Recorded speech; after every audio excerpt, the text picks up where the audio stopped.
Le gouvernement burkinabé vient d'inviter le Parlement de l'Union européenne à retirer sa malheureuse résolution sur, je cite, la répression persistante de l'espace civique et des libertés fondamentales au Burkina Faso. Fin de citation.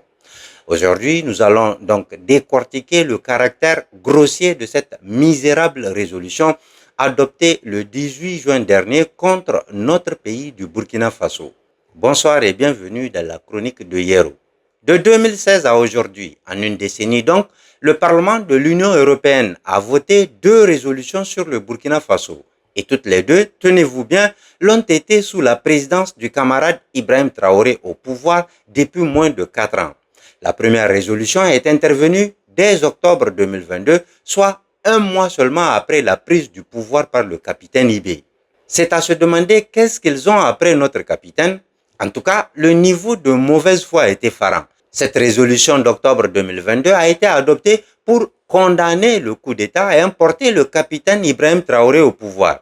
Vous remarquerez que lorsque le lieutenant-colonel Paul-Henri Damiba avait fait son coup d'État en janvier 2022, jusqu'à sa chute en septembre de la même année, soit 9 mois après, le Parlement européen n'a adopté ni initié aucune résolution contre sa prise du pouvoir, pourtant par un putsch militaire. Mais il a fallu un petit mois seulement au même Parlement européen pour adopter une résolution demandant le retour immédiat à l'ordre constitutionnel consécutivement à l'arrivée au pouvoir du capitaine Ibrahim Traoré. C'est plus que du 2 poids 2 mesures, c'est une grossièreté flagrante. Aucune résolution contre Sandaogo Damiba parce que c'est un pion de la France qui voulait continuer à diriger le Burkina Faso depuis Paris par l'entremise d'une marionnette placée au pouvoir à Ouagadougou. Et la suite des événements ayant conduit jusqu'à son arrestation et son extradition vers le Burkina Faso en est la preuve éloquente. Le deuxième niveau de l'analyse porte au soutien non pas au groupe terroriste que nous avons toujours dénoncé ici, mais au soutien aux États de l'AES, dont le Burkina Faso. Tenez, du début de la guerre en Ukraine en février 2022 à aujourd'hui, l'Union européenne a débloqué au profit de l'Ukraine une aide évaluée à 204,8 milliards d'euros, dont 75,2 milliards d'euros rien qu'en soutien militaire, et ce, en 4 années seulement. Il est bien difficile de convertir cette somme en francs CFA, mais essayons quand même. 75,2 milliards d'euros donne environ 49 323 milliards 680 millions de francs CFA. Pour arrondir, c'est près de 50 000 milliards de francs CFA. En voyant ces chiffres effarants qui donnent le vertige, j'ai demandé au moteur de recherche l'aide de la même Union européenne au Burkina Faso pour lutter contre le terrorisme de 2022 à aujourd'hui. Et voici ce qu'il m'a répondu pour ne pas dire que cette aide est de 0 €. Lisons ensemble. Entre 2022 et 2026, l'Union européenne UE a recentré son aide au Burkina Faso sur l'aide humanitaire et le développement au détriment de l'assistance militaire directe. Fin de citation. Alors, si l'Union européenne se souciait véritablement de la population burkinabé, pourquoi son Parlement n'a-t-elle pas voté une résolution demandant aux États membres d'aider l'État burkinabé à lutter contre les groupes terroristes? Cela surtout après le massacre du 24 août 2024 à Barsalogo, où le meurtre de plus d'une centaine de personnes a été revendiqué par le JNIM, soutenu par la France. Que les choses soient claires, nous ne demandons nullement l'aide de l'Union européenne pour faire face aux terroristes, mais c'est juste pour montrer sa mauvaise foi. Du reste, en parlant de mauvaise foi, lorsque les États-Unis d'Amérique enlèvent le président en exercice d'un pays souverain qu'est le Venezuela pour l'emprisonner chez eux, le Parlement européen ne vote aucune résolution de droit. Quand l'entité s'engage dans l'épuration ethnique du peuple palestinien, le Parlement européen est incapable de voter la moindre résolution.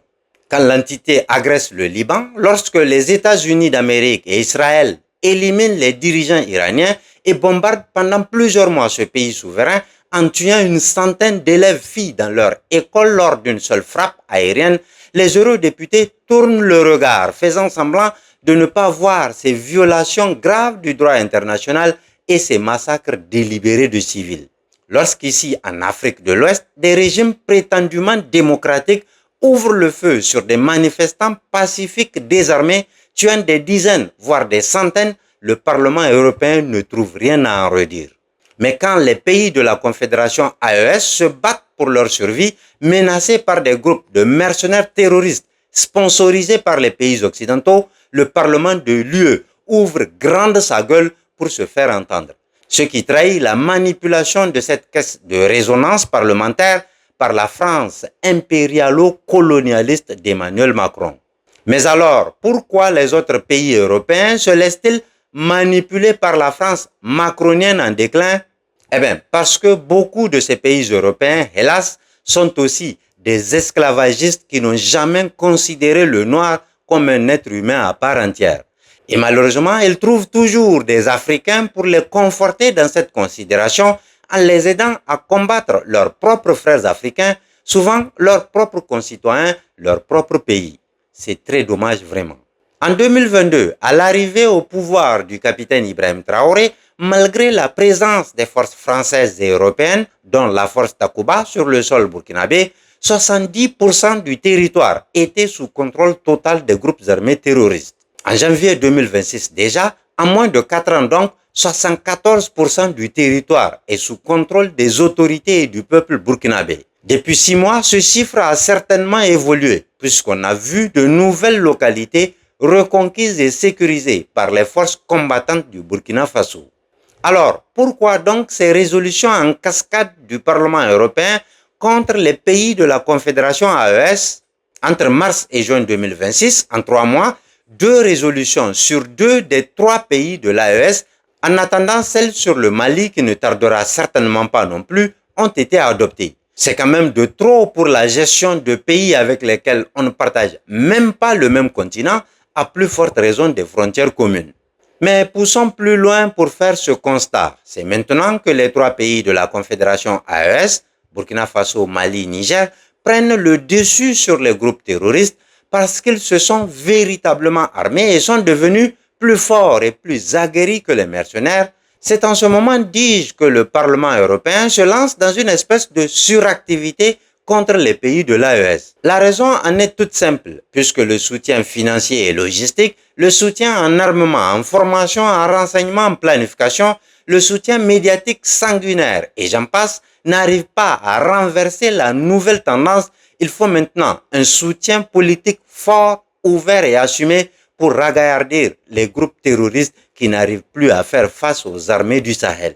Les gouvernements européens qui financent les mercenaires terroristes cherchent aussi à travers ces résolutions intempestives à conditionner leur opinion publique sur le fait que l'argent des contribuables qu'ils envoient aux terroristes vise à sauver des populations civiles alors qu'en réalité c'est pour arracher d'innocentes vies et s'aimer le chaos au Sahel. Cependant, il faut peut-être aussi noter que la tendance suiviste de certains Européens est en train de changer. Écoutez ce député européen averti.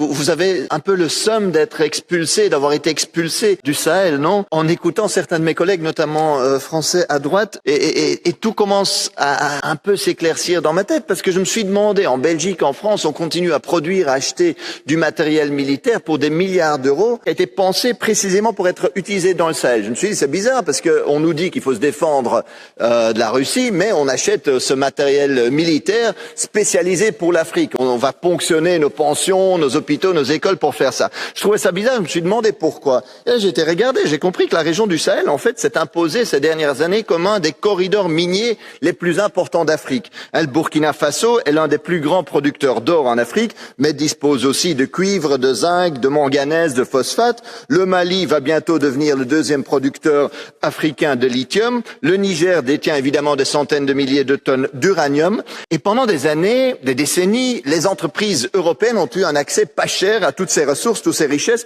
Résultat, des pays pillés et une pauvreté extrême pour leur population. Et maintenant, vous avez peur de perdre ces accès. Au-delà, les chiffres parlent d'eux-mêmes. La fameuse résolution du 12 mars 2026 du fameux Parlement européen sur la libération de Mohamed Bazoum a été votée par 524 voix pour, 2 voix contre et 29 abstentions, soit un total de 555 voix sur les 720 que compte le dit Parlement. Dès ici, 165 députés n'ont pas jugé utile de s'associer à cette mascarade parlementaire. Concernant la résolution contre le Burkina Faso du 18 juin 2026, elle a été votée par 504 voix pour, 4 contre et 55 abstentions, soit un total de 563 sur 720 députés du Parlement européen. Vous remarquerez que malgré une présence plus importante, ceux qui ont voté pour la dite résolution ont diminué de 20 voix, ceux qui ont voté contre ont doublé et les abstentions ont presque doublé aussi. Ce qui laisse penser que les citoyens européens ouvrent de plus en plus les yeux sur les réalités géopolitiques qui font que la Confédération AES n'est plus la chasse gardée de la France et que cela est désormais irréversible, Inch'Allah. Merci et à très bientôt.